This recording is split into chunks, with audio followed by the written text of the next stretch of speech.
Video પર મૂકતા હોય છે, ઘણા ગાયકોએ એમની રચનાઓને ગાય છે. અને મેં તો હમણાં વચ્ચે જોયું હતું એક પેલા રબારીના બેને પણ આપણી રચનાને બહુ સરસ બેન લખે છે, તો ક્યારેક અગ્નિની જેમ એમના શબ્દો છે સળગી ઉઠે છે અને ક્યારેક વાંસળીની જેમ આત્માને મદહોશ કરી દે છે. એમની રચનાઓ, એમના શબ્દો પણ એમને પણ રજૂ કરતા પહેલા ફરી પાછા રમેશ પારેખની એક બે લાઈન કે કોઈ ઝરમર છાયડીઓ, કોઈ ઉબળક લાગણીઓ, કોઈ ઝરમર લાગણીઓ, કોઈ ઝરમર છાયડીઓ, કોઈ ઉબળક લાગણીઓ, કોઈ ફાળ તો કોઈ તંબુની નિરાત લઈને આવ્યા છે. આ મનપા જમના મેળામાં સૌ જાત લઈને આવ્યા છે. કોઈ આવ્યા છે સપનો લઈને, કોઈ રાત લઈને આવ્યા છે.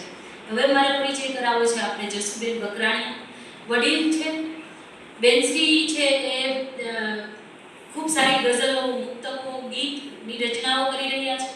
ઘણા બધા એવોર્ડથી તેઓ સન્માનિત થતા રહે છે.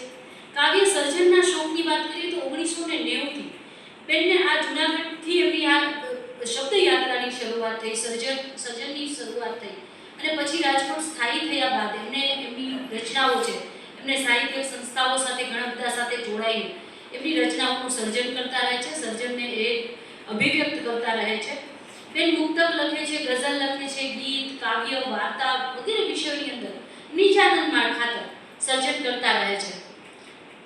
બેનને જ્યાં પણ પહોંચવાનું હોય ત્યાં અમે જોયું કે સમયસર એમની સમયપાલકતાની વાત આજે અમે વિદ્યાબેને પણ નોટ કરી કે ક્યાંય પણ પહોંચવાનું હોય મેં જ્યારે પણ કાર્યક્રમોમાં એ સમય સૂચક એવા એટલા બધા નિયમિત છે કે સમય પહેલાં જ હોય છે. હંમેશા અમારે એમની પાસેથી એ શીખવું રહ્યું.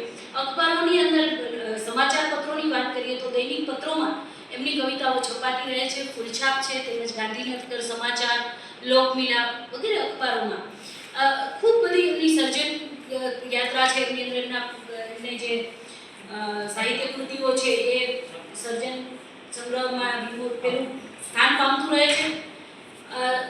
કાજલ વૈદ્ય ઓઝાના હસ્તે એમના સંગ્રહનું પણ એક વિમોચન થયું છે કે જેમાં જસુબેનની સર્જન કળા, સોળે કળા એ ખીલી ઉઠી. એમના દૂરદર્શન રાજકોટ